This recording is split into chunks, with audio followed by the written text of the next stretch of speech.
أنا عايز أقول لكم بوضوح، كنت دايما ببدأ كل كلمة وأقول فيها نحن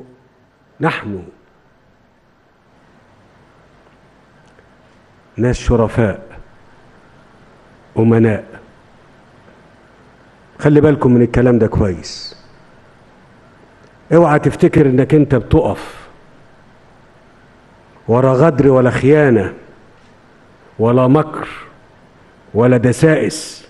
لا، احنا ما عندناش الكلام دوت، وانا بأكده دلوقتي معاكم ليكم كلكم عشان افكر نفسي وافكركم. نحن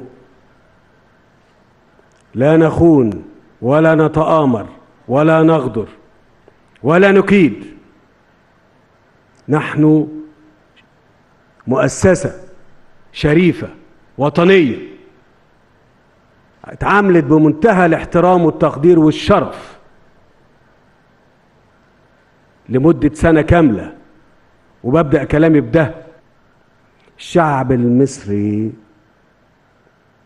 إرادته حرة، إرادته حرة، يختار من يشاء يحكمه، ونحن أمناء على هذه الإرادة.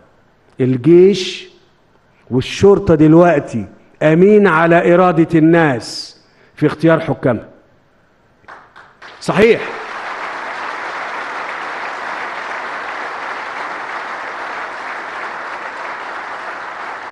أنا عايز أقول لكم شرف إن احنا نحمي إرادة الناس أعز عندنا وأعز عندي شخصيا من شرف حكم مصر. أقسم بالله على ذلك.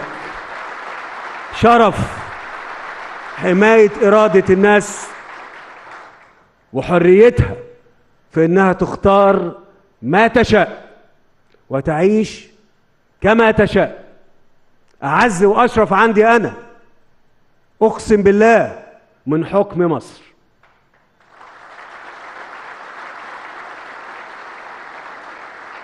أنا كنت قلت مرة في أحد الحفلات، قلت إن المصريين لو عايزين يغيروا الدنيا هيغيروها.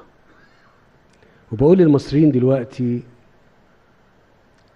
انتم عايزين تبنوا مصر ومستقبلها، لو عايزين تبنوا مصر ومستقبلها هتقدروا وتخلوها. واختم بيها كلامي: مصر أم الدنيا، مصر هتبقى قد الدنيا، مصر أم الدنيا، مصر هتبقى قد الدنيا إن شاء الله.